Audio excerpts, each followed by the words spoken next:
नमस्कार साथियों और प्यारे बच्चों, रवि एजुकेशन में आप सभी का हार्दिक स्वागत है, अभिनंदन। जैसा कि हमने अपनी पिछली क्लास में संधि वाले टॉपिक को पूरा कर लिया था, आज हम नया टॉपिक लेकर आए हैं जिसका नाम है लकार। तो लकार जो टॉपिक है वह क्लास 6 से लेकर क्लास 10 तक सभी क्लासों के लिए और उसके साथ साथ कंपटीशन एग्जाम ऑडिट के लिए भी बेहतर उपयोगी सिद्ध होता है। तो आइए आज की क्लास को शुरू करते हैं। लकार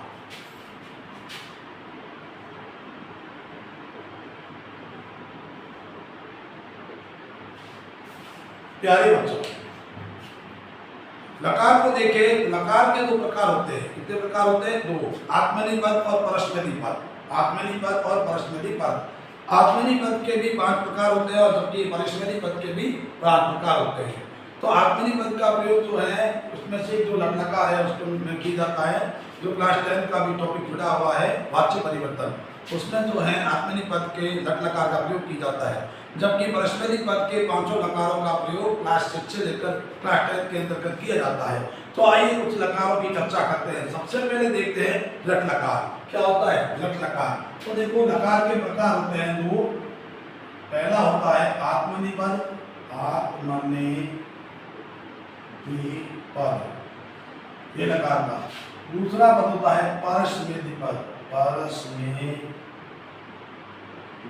पद। इसके भी क्या होते हैं? इसके 5 लकार होते हैं और इसके भी 5 लकार होते हैं। तो यहाँ पर ध्यान रखना, इस आत्मनेपदी पद में सिर्फ एक ही लकार होता है। काम में वो होता है लट लकार, और इसका जो प्रयोग किया जाता है वह क्लास 10 में एक टॉपिक है वाच्य परिवर्तन। क्या टॉपिक है? वाच्य परिवर्तन। उस वाच्य परिवर्तन के अंतर्गत आत्मनेपदी पद के लट लकार का प्रयोग किया जाता है, जबकि परस्मैपदी पद के लकारों का प्रयोग क्लास 6 से लेकर क्लास 10 तक में की जाता है। उसके साथ साथ अनुवाद प्रकरण के अंदर भी इस लकार का प्रयोग किया जाता है। तो देखो, परस्मैपदी पद में लकार कितने होते हैं? तो सबसे पहला होता है लट लकार। क्या होता है? लट लकार। लट लकार का सामान्य अर्थ होता है वर्तमान काल। क्या होता है प्यारे बच्चों? वर्तमान काल। उसके बाद होता है लंग लकार, जिसका मतलब होता है भूतकाल, अतीत काल, बीता हुआ काल। इसको इंग्लिश में कहते हैं पास्ट टेंस। क्या कहते हैं? Past tense. तो यहाँ पर हो जाएगा, इसको कहते हैं भूतकाल भी कहते हैं, इसको अतीत काल भी कहते हैं, इसको बीता हुआ भी काल कहते हैं। तीसरा था आपके लिट लकार। क्या था? लिट लकार। तो लिट लकार का सामान्य भाषा में अर्थ होता है भविष्य काल। क्या होता है? भविष्य काल।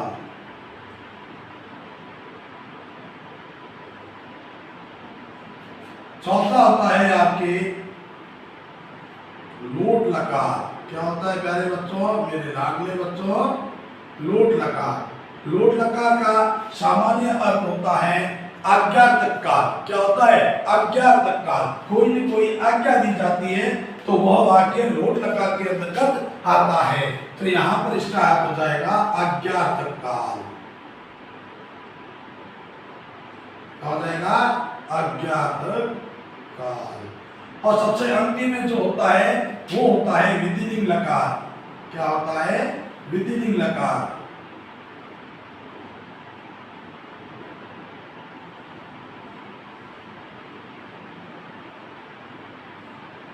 इसकी पहचान कैसे की जाती है? तो इसकी पहचान क्रिया धातु के साथ, क्रिया धातु के साथ चाहिए शब्द लिखा होगा। क्या लिखा होगा? चाहिए। तो उसमें जो है विधिलिंग लकार होता है। ध्यान रखना, कोई न कोई क्रिया होगी, क्रिया के साथ क्या जुड़ा रहेगा? चाहिए। चाहिए शब्द जुड़ा रहेगा, वहां पर विधिलिंग लकार की पहचान होती है।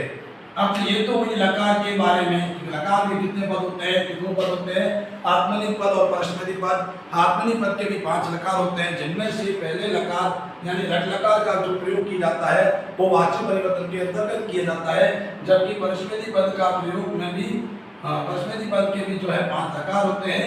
इनका प्रयोग जो है आपके कक्षा 6 से लेकर क्लास 10 तक और उसके साथ साथ अनुमान प्रकरण के अंतर्गत भी किया जाता है। तो आज की क्लास आपको अच्छी लगी हो तो हमारे वीडियो को लाइक और शेयर कीजिए, हमारे चैनल को सब्सक्राइब कीजिए, ठीक है ना। इसी आशा के साथ आज की क्लास को यहीं पर समाप्त करते हैं। तब तक के लिए राम राम, जय हिंद, जय भारत।